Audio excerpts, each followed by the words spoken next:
ويقيمون الصلاة ومما رزقناهم ينفقون والذين يؤمنون بما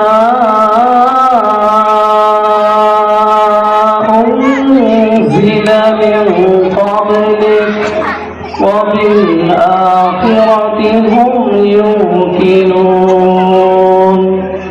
أولئك على هدى من ربهم وأولئك هم المفلحون إلى آخر آية. وقال النبي صلى الله عليه وسلم تركت فيكم أمرين لن تضلوا ما تمسكتم بهما كتاب الله وسنة رسوله. وقال تعالى إن الله وملائكته يصلون على النبي يا أيها الذين آمنوا صلوا عليه وسلموا تسليما. জবান ছেড়ে সকলে দরুদ ইব্রাহিম পাঠ করুন।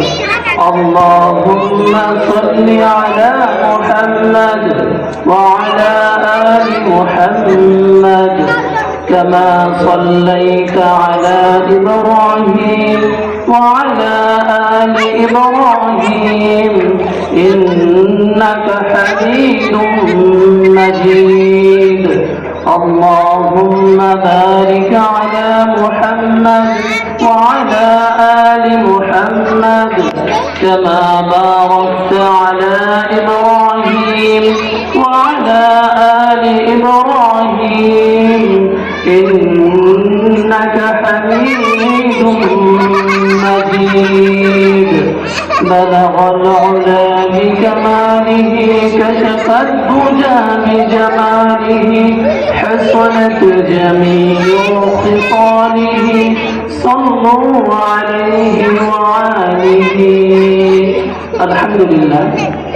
ঐতিহ্যবাহী মাদ্রাসা সবার ইসলামিয়া কামিল মাদ্রাসা 3 দিন ব্যাপী আজকের তৃতীয় দিনে ওয়াজ ও তাফসীরুল কোরআন মাহফিলের আয়োজন করা হয়েছে।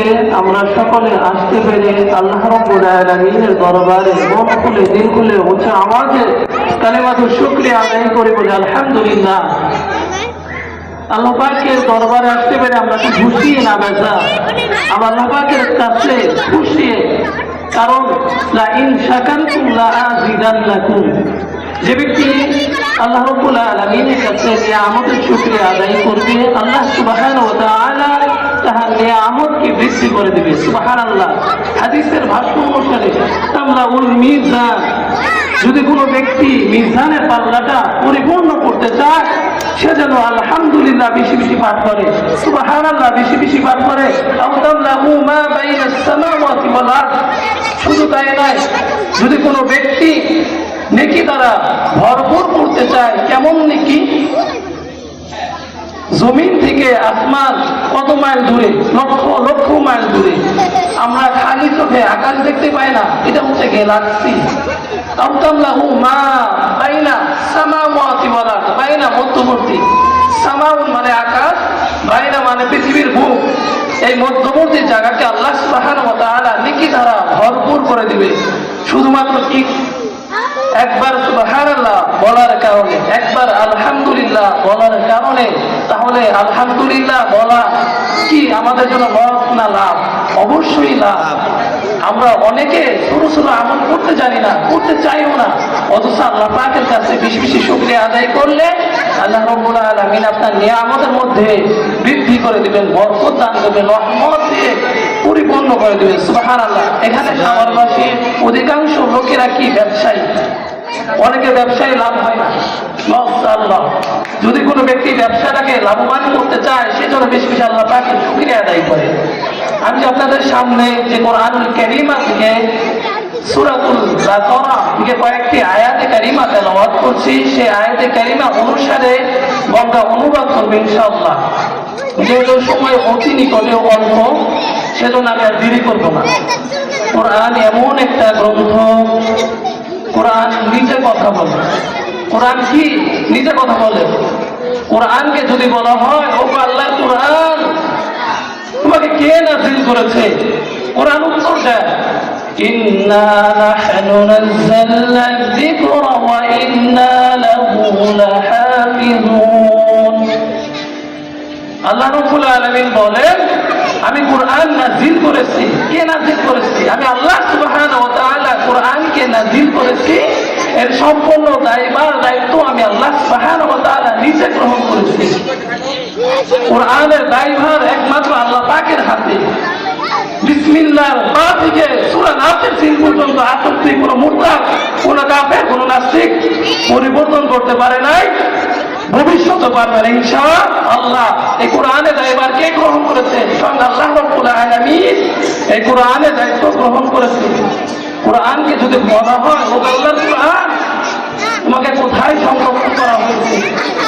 কোরআন জবাব দেয়, কোরআন জবাব দেয়, বাল হুয়া কুরআনুম মাজিদ ফি লাওহিম মাহফুজ।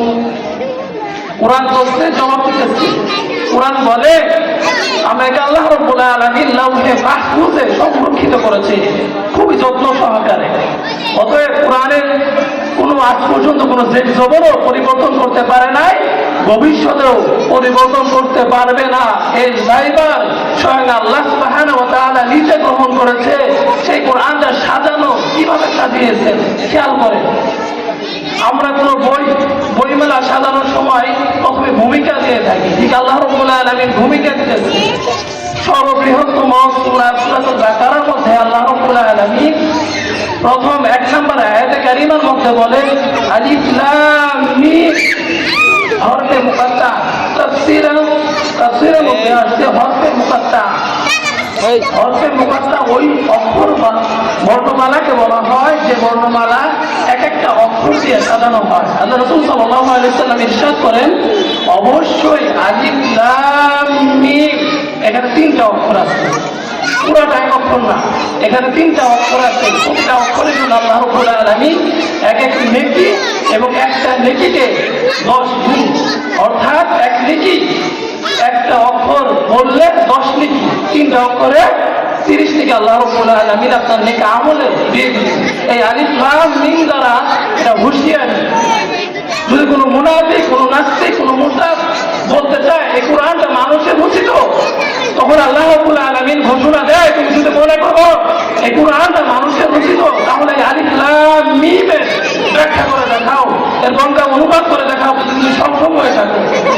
এর পরের মধ্যে আল্লাহ রাব্বুল আলামিন বলতেছেন, যালিকাল কিতাবু লা রাইবা ফীহ, এটা এমন গ্রন্থ, এমন কিতাব যে কিতাবে কোনো যারা পরিমাণ সন্দেহ অবকাশ নাই। হুদাল লিল মুত্তাকিন, ও বান্দা তুমি হেদায়েত পেতে চাও, হেদায়েতের অন্তর্ভুক্ত হতে চাও, এই কোরআন তোমাকে হেদায়েত দিয়ে দিবে। হুদাল লিল মুত্তাকিন, এই কোরআন তোমাকে হেদায়েতের উচ্চ মানদণ্ডে পৌঁছে দিবে। সুবহানাল্লাহ। তাহলে কি করতে হবে? কোরআনকে বিশ্বাস করতে হবে, কোরআনকে মানতে হবে, কোরআনকে বুঝতে হবে। বিশ্বাস 3 প্রকার। কয় প্রকার? 3 প্রকার। ইলমুল ইয়াকিন, আইনুল ইয়াকিন, হাক্কুল ইয়াকিন। প্রথম 1 নম্বর বিশ্বাস, ইলমুল ইয়াকিন। আমি জানি না, আমি অধ্যয়নরত আছি, পড়তেছি, তখন আমার কি হবে?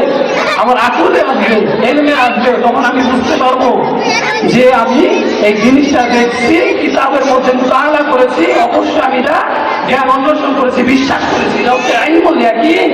2 নম্বর হচ্ছে আইনুল ইয়াকিন। আইনুল ইয়াকিনটা কি?